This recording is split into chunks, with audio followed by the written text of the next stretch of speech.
अध्यक्ष महोदय, मुझे इस विषय पर यह कहना है कि हमारे देश के जो मालदार लोग हैं और समाज विरोधी कार्यवाहियां करते हैं, उनकी संख्या बहुत कम है।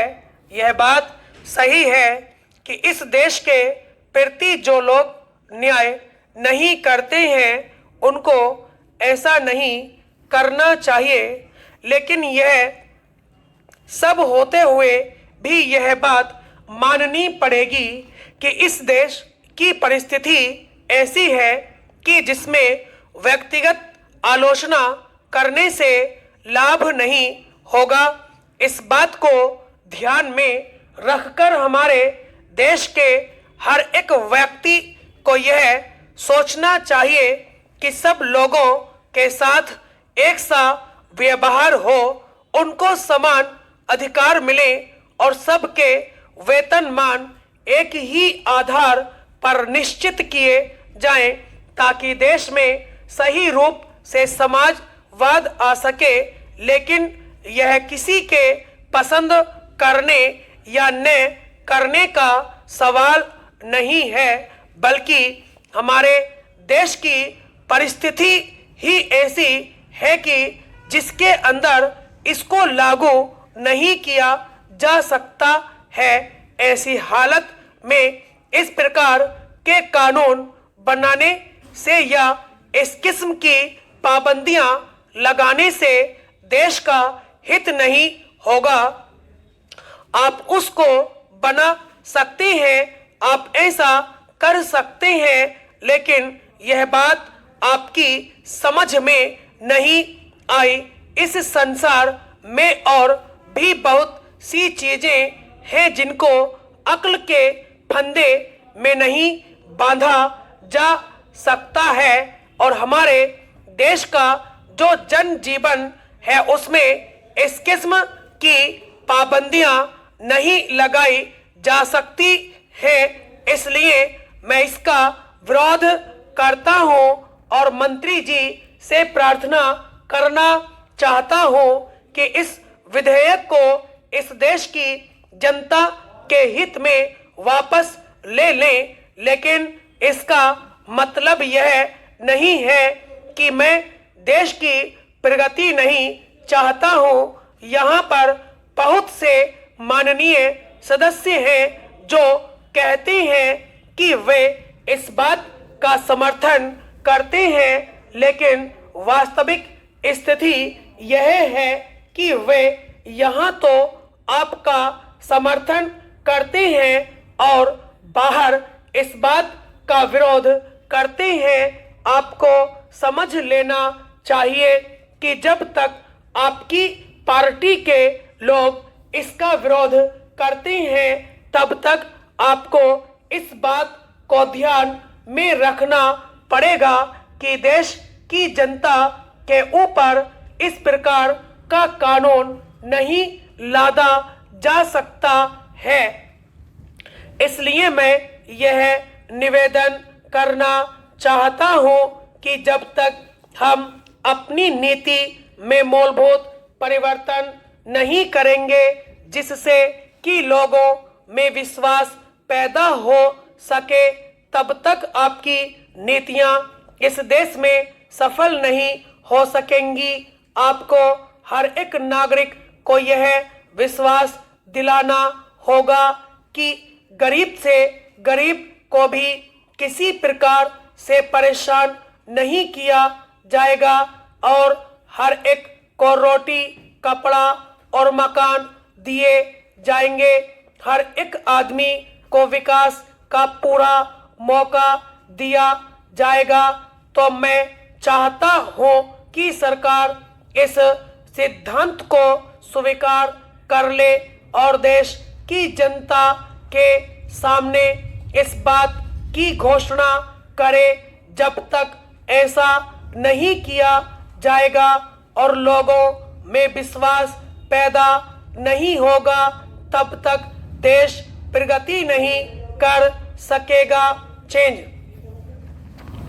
किसी देश की आर्थिक, सामाजिक और राजनीतिक स्थिति का ध्यान करने के लिए सबसे पहले यह जानना आवश्यक है कि उस देश की आर्थिक क्षमता किस प्रकार की है।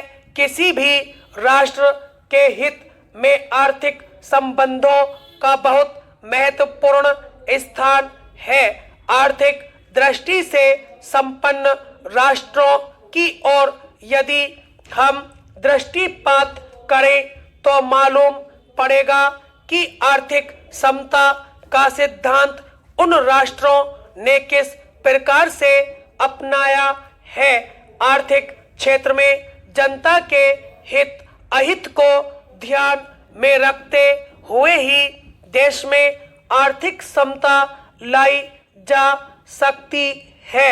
जो लोग आर्थिक समानता के सिद्धांत को मानते हैं उनके हित में यही अच्छा है कि पहले वे आर्थिक परिस्थितियों का गहराई से अध्ययन करें।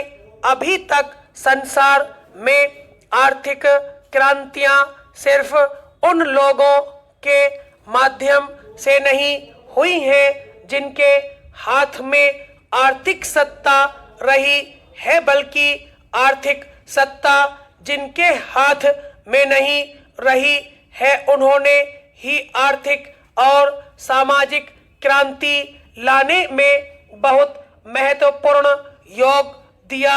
हम यह भी मानते हैं कि आर्थिक प्रगति के लिए दूसरे देशों से आर्थिक सहायता लेना आवश्यक हो सकता है, लेकिन यह सिद्धांत सब देशों पर लागू नहीं होता है। आमतौर पर आज विश्व के अनेक राष्ट्रों द्वारा जनहित को दृष्टि में रखकर आर्थिक शोषण को समाप्त करने की बात कही जाती है और अनेक देशों में आर्थिक अपराधों के लिए कठोर आर्थिक दंड की व्यवस्था भी की गई है। हो सकता है कि इस प्रकार की व्यवस्था करना आर्थिक विकास की दृष्टि से आवश्यक हो, लेकिन फिर भी यह जनहित में आवश्यक है कि आर्थिक विषमता को दूर करने का प्रयास किया जाए। यह जनहित में नहीं होगा कि कुछ ही लोगों के हाथ में आर्थिक सत्ता केंद्रित रहे, इसलिए जिनके हित में आर्थिक नीतियां बनाई जाएं उनका ही विशेष रूप से उनमें ध्यान भी रखा जाए। हमारे देश की यही परंपरा रही है और जनहित को दृष्टि में रखकर ही आर्थिक नीतियां बनाई गई हैं। यदि हम अपनी पंचवर्षीय योजनाओं की ओर दृष्टिपात करें तो हमें पता चलेगा कि जनहित को ध्यान में रखते हुए ही उनका निर्माण किया गया।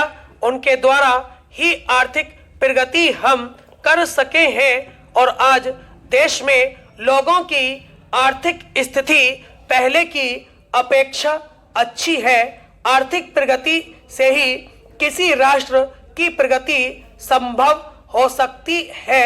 आज भी यह देखकर निराशा होती है कि हरिजन और आदिवासी क्षेत्रों में कई लोग ऐसे हैं जिनको जीवन की सभी आवश्यकताएं सुलभ नहीं हो सकी हैं, यद्यपि उन्होंने देश की महान सेवा की है। ऐसे वर्गों को प्राकृतिक विपत्ति के समय और भी भयंकर कष्टों का सामना करना पड़ता है। गर्मी, सर्दी व बरसात तीनों मौसम इनके लिए कष्टदायक हैं। गर्मी में घरों में बिजली के अभाव में भयंकर गर्मी का सामना करना पड़ता है। सर्दी में कपड़े न होने से ठंड से मरते हैं। बरसात के दिनों में घरों के अंदर पानी भर जाने या बाढ़ में बह जाने से जान माल दोनों की क्षति उठानी पड़ती है। स्टॉप।